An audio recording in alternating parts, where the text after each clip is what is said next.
Last time हमने orthogonal trajectories से पहले पहले वाला पढ़ा था। अब हम इसको देखते हैं। तो एक सेकंड। टेबल।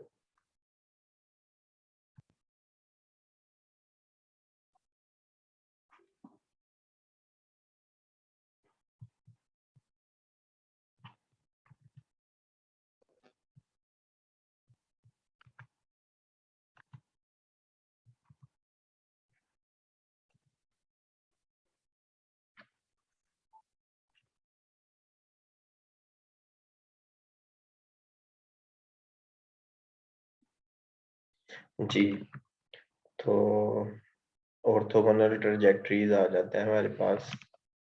अब इसमें सबसे पहले नंबर पे हम देखते हैं, it has been observed that the general solution of first order differential equation contains one arbitrary constant.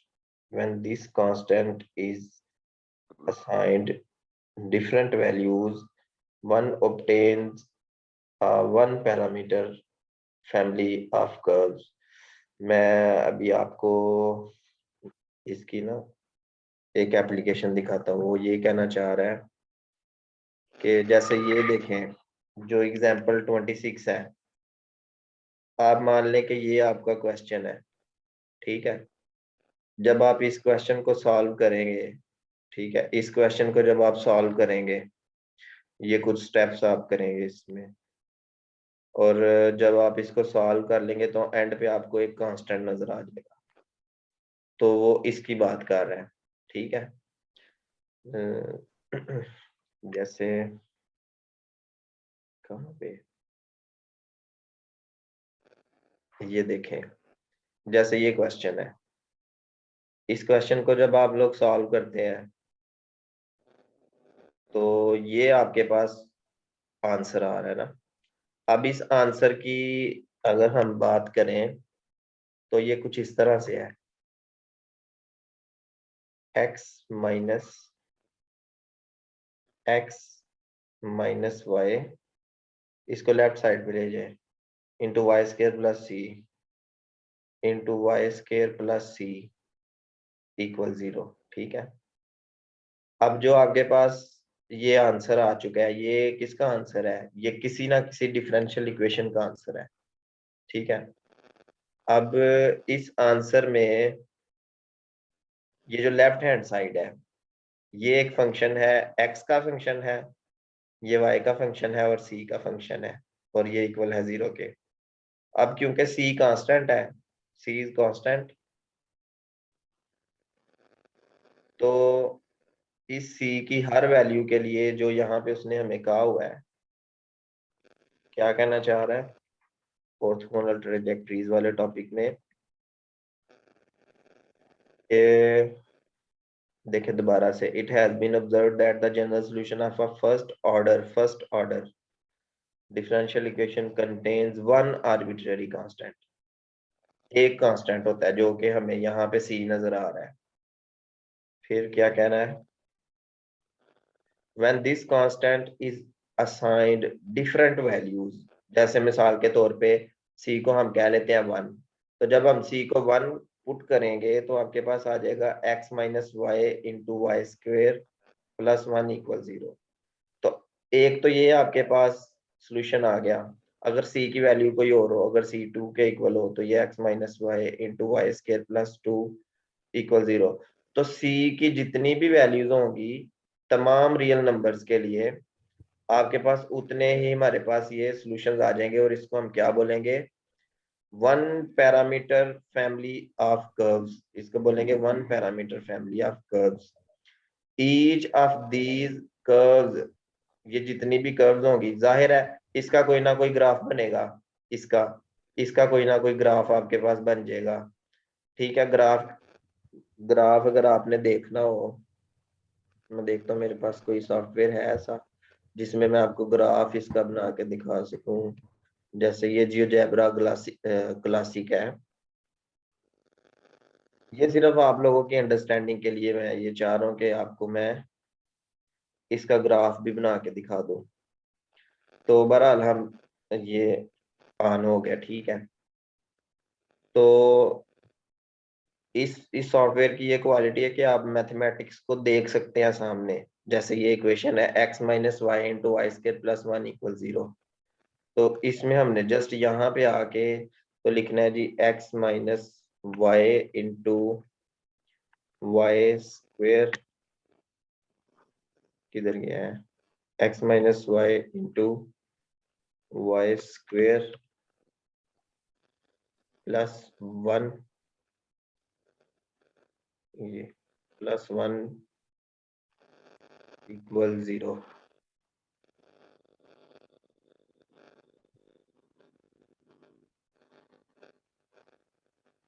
एक सेकेंड,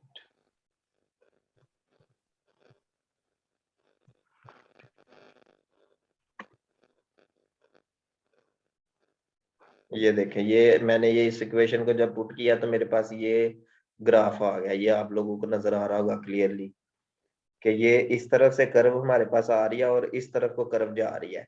अब देखें, मैंने सी की जगह पे 1 रखा था तो मेरे पास ये कर्व आई है। अब अगर मैं सी की वैल्यू को चेंज करता हूँ, 1 की जगह पे मैं रख देता हूँ जी 2 रख देता हूँ, तो ये मेरे पास एक और कर्व आ गई है। ठीक है, अगर मैं इस सी की जगह पे रख देता हूँ जी, लेट से के 2 नहीं रखता मैं, यहाँ पे 10 रख देता हूँ। ठीक है, इक्वल 0। तो ये एक और कर्व आपके पास आ गई है।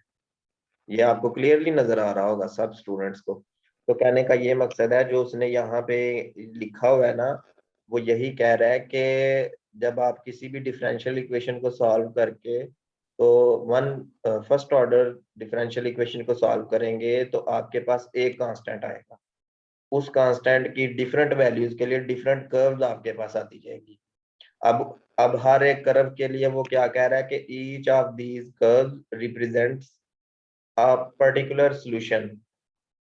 ठीक है, तो कहने का ये मकसद है कि जैसे ये देखें, ये आपके पास जो सॉल्यूशन आ चुका है, ये वाला, ये किसी डिफरेंशियल इक्वेशन का सॉल्यूशन है।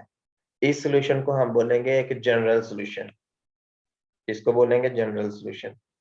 ठीक है, और जब आप इसी सॉल्यूशन में सी, इस सी को जब आप चेंज करते जाएंगे, जैसे 1 रखा, तो 1 रखने से जो नया सॉल्यूशन आपके पास बन गया है, ये एक पर्टिकुलर सॉल्यूशन है। सी को 2 रखने से जो ये नया सॉल्यूशन बन गया है, ये भी एक पर्टिकुलर सॉल्यूशन है। तो जनरल सॉल्यूशन में जब हम कांस्टेंट की वैल्यू चेंज करते हैं, मतलब सी की जगह पे कोई ना कोई नंबर हम पुट करते हैं, तो वो फिर पर्टिकुलर सॉल्यूशन आ जाता है। ठीक है, तो ये हर कर्व क्या रिप्रेजेंट कर रही है, एक पर्टिकुलर सॉल्यूशन किसी भी डिफरेंशियल इक्वेशन का। तो जैसे यहाँ पे देखें, on the other hand given a one parameter family of curves. तो जैसे ये आपके पास फैमिली ऑफ कर्व्स, अब आपको पता है ये फंक्शन कैसे बना है जो मैंने यहाँ पे बनाया है, कि लेफ्ट हैंड साइड पे जब सारे कुछ आ जाएगा, एक्स भी आ जाएगा, वाई भी आ जाएगा, सी भी आ जाएगा, तो ये एक्स वाई सी का फंक्शन हमारे पास, पैरामीटर जो है ना वो ये सी है। सी को हम पैरामीटर कह रहे हैं। ठीक है, जिसकी वैल्यू हम चेंज करेंगे और ये कर्व चेंज हो जाएगी।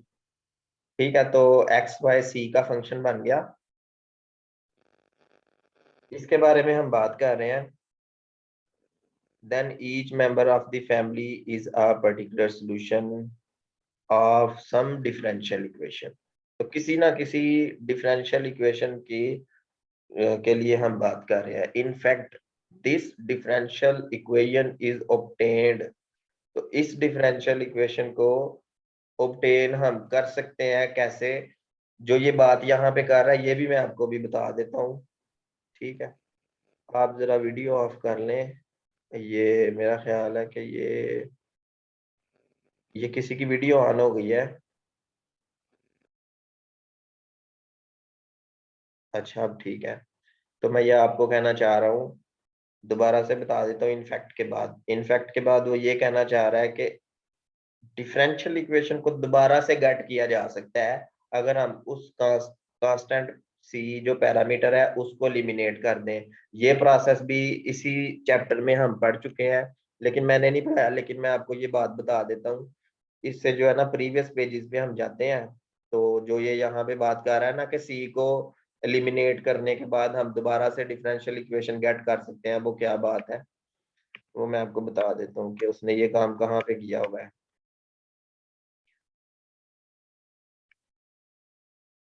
ये देखें, यहाँ पे हमारे पास एक टॉपिक है, फॉर्मेशन ऑफ डिफरेंशियल इक्वेशंस। ये पेज नंबर 380 लिखा हुआ है बुक पे। तो इस टॉपिक की खास बात ये है कि इस टॉपिक में आप ये समझ लें कि ये आपके पास आंसर है किसी डिफरेंशियल इक्वेशन का, सॉल्यूशन है। तो ये किस डिफरेंशियल इक्वेशन का सॉल्यूशन है, वो डिफरेंशियल इक्वेशन फाइंड करें। तो जस्ट आपने इस ए को एलिमिनेट करना है, तो ये आपके पास डिफरेंशियल इक्वेशन आ जाएगी। इसी तरीके से जैसे मिसाल के तौर पे ये किसी डिफरेंशियल इक्वेशन का सॉल्यूशन है, ये जो y is equal to a sin x plus b cos x, ये किस डिफरेंशियल इक्वेशन का सॉल्यूशन है। क्योंकि यहाँ पे हमें दो कांस्टेंट नजर आ रहे हैं, तो ये सेकंड ऑर्डर होगी। जब दो कांस्टेंट होंगे तो सेकंड ऑर्डर होगी, जब एक कांस्टेंट होगा तो फर्स्ट ऑर्डर होगी। तो ये दो कांस्टेंट है, इन दोनों को एलिमिनेट किया है उन्होंने, अपने तरीके से किया है, ए और बी को एलिमिनेट करके, तो ये डिफरेंशियल इक्वेशन बना दी है। कहने का ये मकसद है कि जो कांस्टेंट होता है उसको बाद में एलिमिनेट करके डिफरेंशियल इक्वेशन भी बनाई जा सकती है। अब हम वापस चलते हैं अपने टॉपिक पे।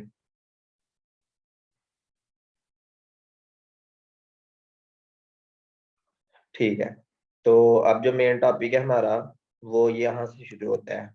लेट से कह रहा है जी, let f of x y c equal 0, ठीक है, and f of x y के इक्वल 0।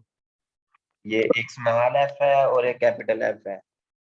ये उन्होंने दो फंक्शंस यहाँ पे लिखे हुए हैं, be two families of curves with parameters c and k. तो एक पैरामीटर सी है और एक पैरामीटर के है। If each curve in either family is intersected orthogonally by every curve in the other family। मिसाल के तौर पे ये देखें, जैसे ये आपको यहाँ पे ग्राफ नजर आ रहा है, ठीक है। इस ग्राफ में मैं यहाँ पे ना कोई कर्व बनाता हूँ। जैसे ये आपको कर्व नजर आ रही है, ठीक है। अब इस कर्व का और इस कर्व का अगर इंटरसेक्शन यहाँ पे कितना हो, 90 डिग्रीज पे हो, तो हम कह देंगे कि ये दोनों कर्व जो है ना, एक ये वाली और एक जो मैंने रेड कलर में बनाई है, ये दोनों कर्व आपस में 90 डिग्रीज पे हैं, मतलब इंटरसेक्ट कर रही हैं ऑर्थोगोनली। तो असल में हम ये करना चाह रहे हैं कि कुछ कर्व्स आपको पहले गिवन होंगी, आपने उन गिवन कर्व्स की ऑर्थोगोनल कर्व्स तैयार करनी है कि उनको 90 डिग्रीज पे कौन सी कर्व्स इंटरसेक्ट करेंगी। तो वो हमारे पास आ जाती हैं इस तरह की कर्व्स को, जो गिवन कर्व्स के 90 डिग्रीज पे इंटरसेक्ट करे, वो ऑर्थोगोनल ट्रजेक्टरीज होती हैं, ठीक है। जैसे फॉर एग्जांपल ये देखें, the families of curves given by x square plus y square equal c square. अब x square plus y square equal c square ये कर्व्स की फैमिलीज हैं, ठीक है। तो इसको हम यहाँ पे देख लेते हैं। ये मैं यहाँ पे इसको ड्रा करता हूँ, ठीक है। ये भी डिलीट कर देते हैं, ये भी और ये भी, ठीक, और ये भी। अच्छा, x square plus y square equal c square. तो सी स्क्वायर को हम कभी कर लेते हैं 1 स्क्वायर, ठीक है, ताकि हम देखें कि यहाँ से कौन सा ग्राफ बनता है। ये देखें, ये एक सर्कल बन गया है, ठीक है। अब मैं सी की वैल्यू को चेंज करता हूँ। अब सी की जगह पे ना मैं 2 रख देता हूँ।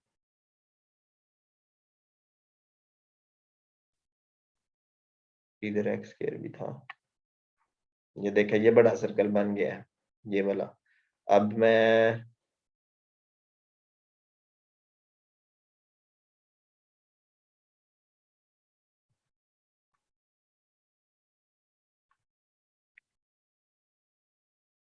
इसको 3 रख देता हूँ, ठीक है। ये सिर्फ आप लोगों की अंडरस्टैंडिंग, ये एक और बड़ा सर्कल बन गया है ताकि आप विजुलाइज कर सके मैथमेटिक्स को।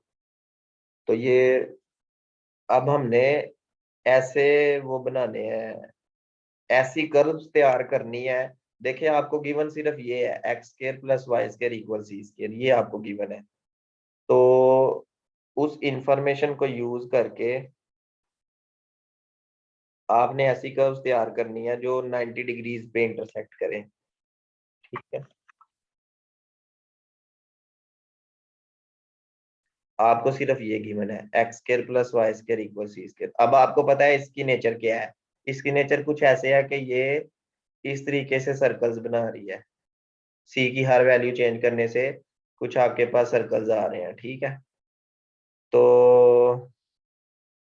अब फार्मूला के मुताबिक ये उसने ये फंक्शन बना लिया, और दूसरी फैमिली जो थी, ये दो फैमिलीज आपको गिवन होगी ना। तो जो दूसरी फैमिली ऑफ कर्व है, आपके पास है y इक्वल के एक्स, वाई इक्वल के एक्स। तो y इक्वल के एक्स, वैसे अगर इसको नेचर वाइज देखा जाए ये कैसी कर्व होती है, तो इसको हम यहाँ पे देख लेते हैं। वैसे तो ये होती लाइन है y,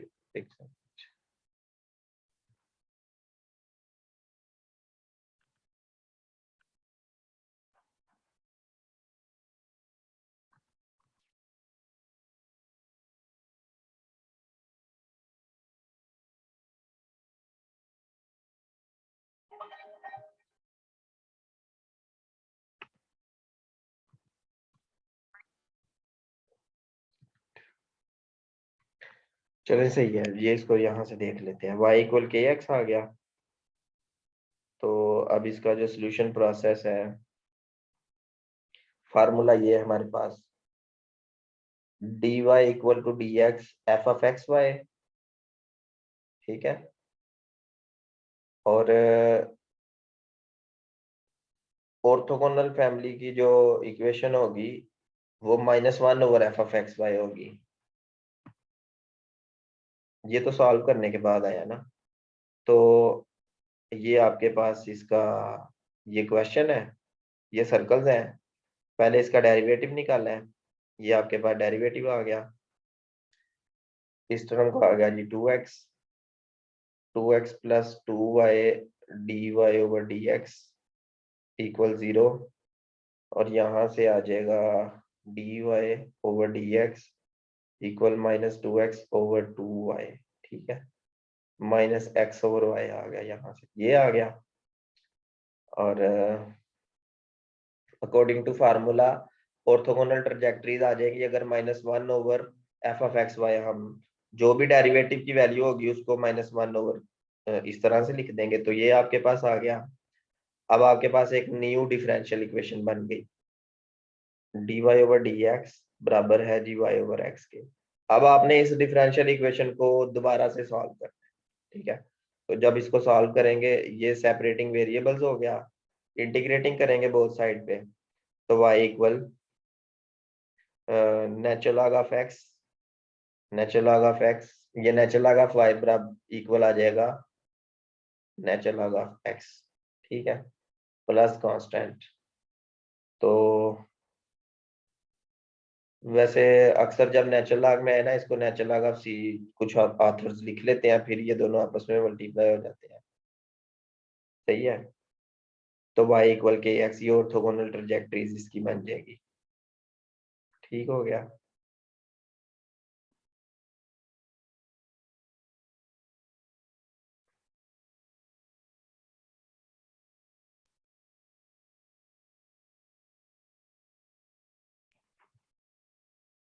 तो जब हम इनको ड्रा करेंगे, तो ये हमारे पास देखें, जो ये कर्व है, ये वाली, ये सर्कल है।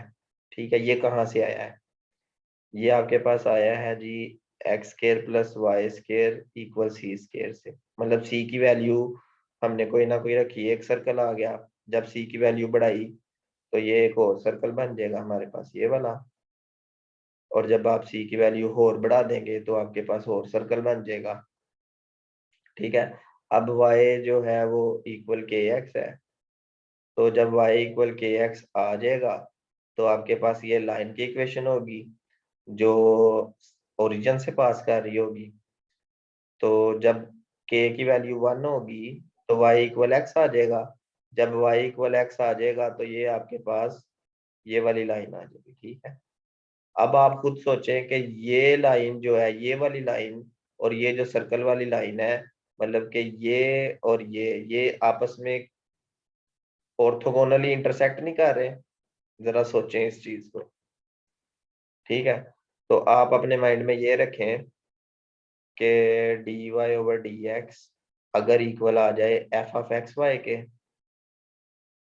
तो ऑर्थोगोनल ऑर्थोगोनल आपके पास फैमिली कैसे तैयार होगी?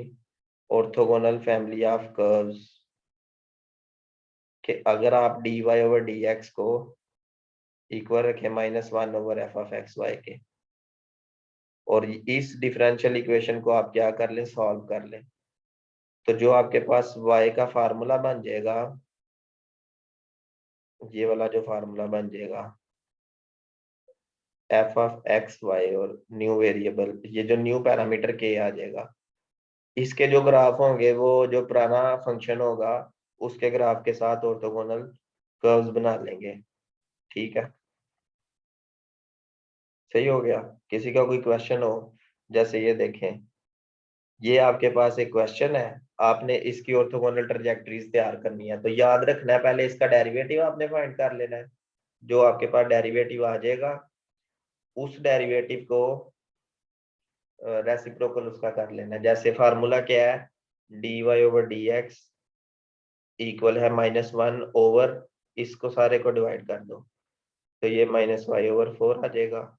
ये माइनस माइनस कैंसिल हो जाएगा, 4 ऊपर आ जाएगा, यहाँ पे न्यूमिनेटर की जगह 4/y आ जाएगा। D y over d x किसके इक्वल आ गया, 4/y, जो कि ये पहले लिखा हुआ है उसने। इसको फर्दर सॉल्व करेंगे तो आपके पास ये आ जाएगी। इसका जो ग्राफ होगा और जो ओरिजिनल क्वेश्चन का ग्राफ होगा, ये इन दोनों के जो ग्राफ की जो कर्व होंगी वो ऑर्थोगोनली आपस में इंटरसेक्ट कर रही होगी। ठीक है, इसी तरह पोलर कोऑर्डिनेट्स में आपके पास जो ओरिजिनल क्वेश्चन आपको गिवन है, जो ओरिजिनल क्वेश्चन आपको गिवन है वो इस फॉर्म में गिवन है, मतलब आर थीटा और सी में। आर थीटा सी में ओरिजिनल क्वेश्चन गिवन है। इसकी ऑर्थोगोनल ट्रेजेक्टरीज फाइंड करने का जो तरीका है वो कहाँ पे लिखा हुआ है जी? देखें, r r d theta over d r equal q over p r. अब क्यू और पी की वैल्यूज क्या है ये हम देख लेते हैं।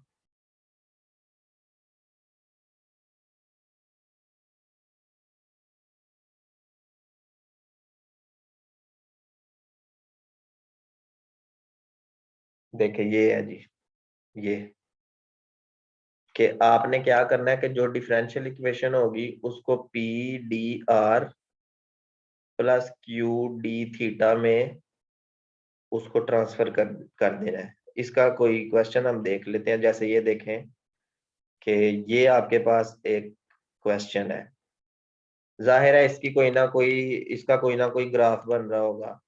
इसका जो ग्राफ बन रहा है मैं आपको दिखा देता हूँ कैसा ग्राफ बन रहा है। आप लोगों के पास जो है ना ये सॉफ्टवेयर होने चाहिए ताकि आप नेचर देख सके क्वेश्चन की। तो ये nature r is equal to a1 plus cos theta, r is equal to a1 plus cos theta.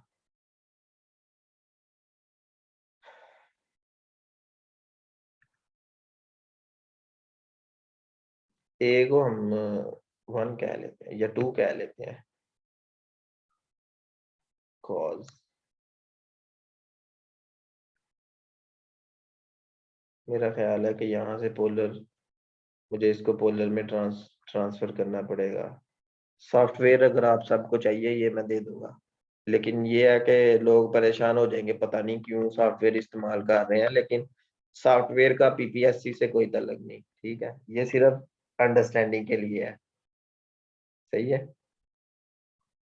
लोग असल में वो हो जाते हैं ना, परेशान हो जाते हैं कि पता नहीं क्या हो गया, सॉफ्टवेयर कहाँ से आ गया, कैसे करेंगे इसको। तो इसमें परेशान होने वाली कोई बात नहीं है।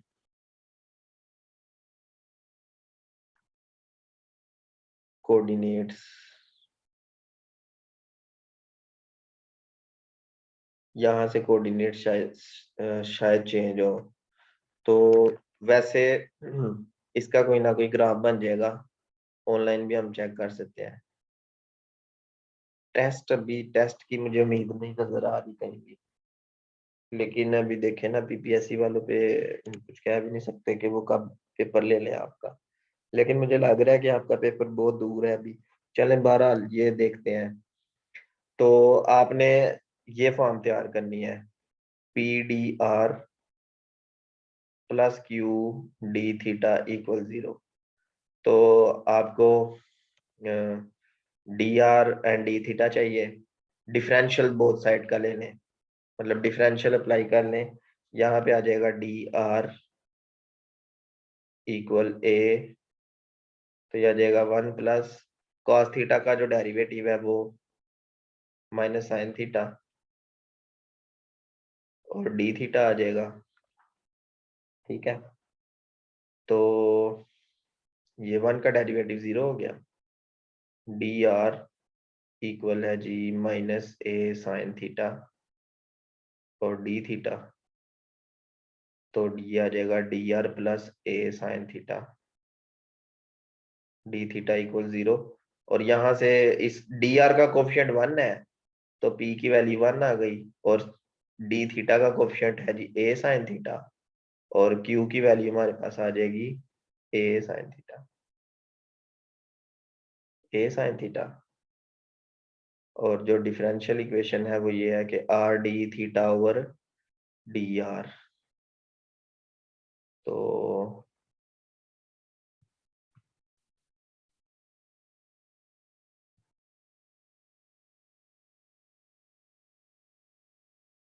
और इसमें क्या करना है, ये जो स्टेप्स यहाँ से हम देख लें।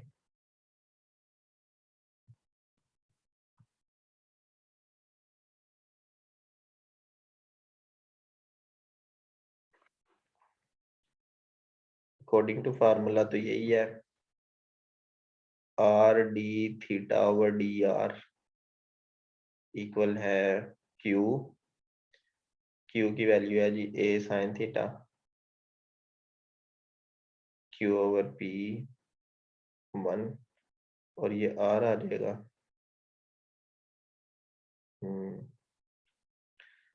तो ये आ जाएगा डी थीटा, सेपरेटिंग वेरिएबल्स क्या आ जाएगा a sine theta, a constant है, ए को हम उधर ही रहने देते हैं, d theta over sine theta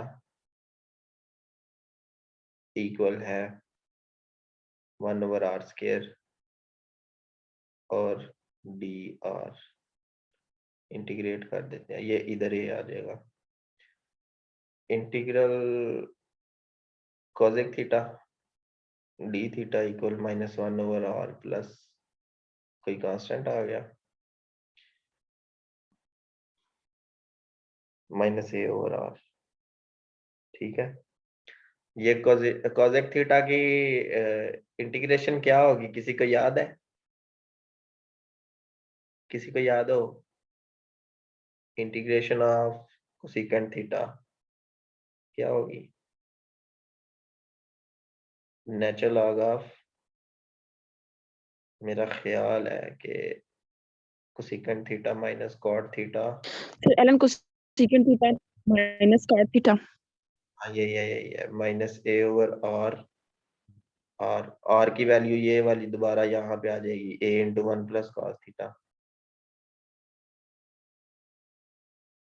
a into 1 plus cos theta. ठीक है, प्लस सी।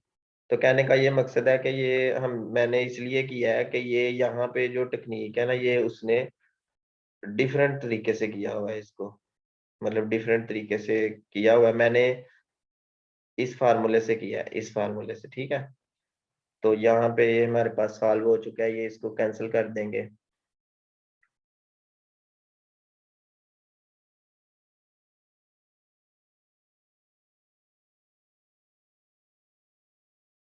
ये यहाँ पे इसने एक्सपोनेंट इसका ले लिया हुआ है।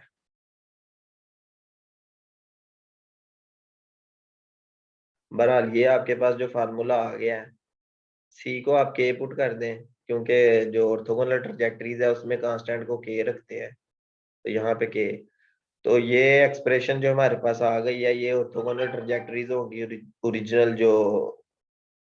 ओरिजिनल जो ये वाला आपके पास ग्राफ है इसकी, ठीक है। इसमें कांस्टेंट ए है और इसमें हमने कांस्टेंट के लिखा हुआ है। इसी तरीके से आपको मल्टीपल चॉइस में आ सकता है कोई ना कोई क्वेश्चन के ऑर्थोगोनल ट्रैजेक्टरीज क्या होंगी। मिसाल के तौर पे अभी आप लोग अगर चेक करें, इसकी ऑर्थोगोनल ट्रैजेक्टरीज फाइंड कर सकते हैं, एक्स वाई इक्वल सी। तो इसका जो फार्मूला है वो ये है कि सबसे पहले हम डेरिवेटिव इसका निकालेंगे, dy ओवर dx निकालेंगे, जो भी आएगा उस चीज को आपने कर लेना है -1 ओवर समथिंग, ठीक है। और ये डिफरेंशियल इक्वेशन आपने बाद में सॉल्व कर लेनी है। तो ये कार्टेशियन कोऑर्डिनेट्स में हो गया। इसी तरह पोलर कोऑर्डिनेट्स में जो फार्मूला है वो आपको मैंने बता दिया है, दोबारा बता देता हूँ। जैसे ये पोलर कोऑर्डिनेट्स है, ठीक है, ये है और ये वाला और ये वाला, ये सारे पोलर कोऑर्डिनेट्स हैं। तो इसकी ऑर्थोगोनल ट्रैजेक्टरीज फाइंड करने के लिए आपने इस चीज का आपने डिफरेंशियल कैलकुलेट कर लेना, ठीक है। तो इसको आपने कन्वर्ट कर देना है जी, p times d r plus q times d theta equal 0। यहाँ से पी एंड क्यू फाइंड करके, तो ऑर्थोगोनल ट्रैजेक्टरीज की जो इक्वेशन है वो ये है कि r d theta over d r equal है जी q over r times p, ठीक है। इस डिफरेंशियल इक्वेशन को आपने सॉल्व कर लेना है। जब आप इसको सॉल्व कर लेंगे तो जो आंसर आएगा वो ऑर्थोगोनल ट्रैजेक्टरीज होंगी। इसी तरह जैसे ये कह रहा है फैमिली ऑफ, ये जो इक्वेशन है, इस इक्वेशन की जब आप ऑर्थोगोनल ट्रैजेक्टरीज निकालेंगे तो दोबारा से यही आपके पास आ जाएगा, ठीक है, सेल्फ ऑर्थोगोनल है। इसी तरह ये भी सेल्फ ऑर्थोगोनल है, ये भी मल्टीपल चॉइस हो सकती है। सेल्फ ऑर्थोगोनल की डेफिनेशन ये है कि जो ऑर्थोगोनल ट्रैजेक्टरीज होती हैं वो वही उसका आंसर आ जाता है वापस, ठीक है। ये उसकी डेफिनेशन होगी। उसके बाद ये इक्वेशन सॉल्वेबल फॉर पी, इसको करने की जरूरत नहीं है। असल में जो पी है इसके बारे में मैं बता दूं कि पी को उसने कहा हुआ है कि ये फर्स्ट डेरिवेटिव है वाई का, d y over d x को पी कहना चाह रहे हैं, सही है। तो इनको छोड़ें आप, पीपीएससी के हवाले से कर रहे हैं। एक चीज आपने याद रखनी है कि क्लैरेट इक्वेशन होती कैसे है। तो क्लैरेट इक्वेशन की जो स्टैंडर्ड फॉर्म है वो ऐसे होती है,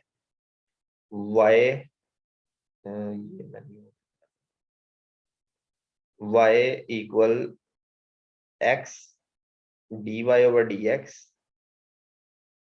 plus function of dy over dx। मतलब देखिए, मैंने अभी आपको बोला है कि आप dy ओवर dx को कैसे लिखते हैं, p की फॉर्म में। मोस्टली जो इंटरनेशनल ऑथर्स की बुक्स भी है ना, उन्होंने भी इसको p लिखा होता है, तो आप इसको p ही लिखें। तो dy ओवर dx को अगर हम p मान लें तो ये जो इक्वेशन है ये कन्वर्ट हो जाएगी y equal x times p plus function of p। इधर हमने p लिख दिया है। तो इस किस्म की कोई भी इक्वेशन होगी उसको क्लैरेट इक्वेशन बोलेंगे, ठीक है। ये मल्टीपल चॉइस में आ सकता है। अब क्लैरेट इक्वेशन, अब देखें मैं आपको इक्वेशन बना के दिखाता हूँ, y equal x dy over dx plus dy over dx की power 10 plus 2 dy over dx plus dy over dx का square plus dy over dx की पावर 3/2। कहने का ये मकसद है कि जो ये इक्वेशन है ये क्लैरेट इक्वेशन है। पता है कैसे? देखें, dy ओवर dx तो p होता है। अभी मैं आपको मीटिंग लिंक सेंड करता हूँ, मीटिंग ज्वाइन करें, उसके बाद हम अगली डिस्कशन करते हैं।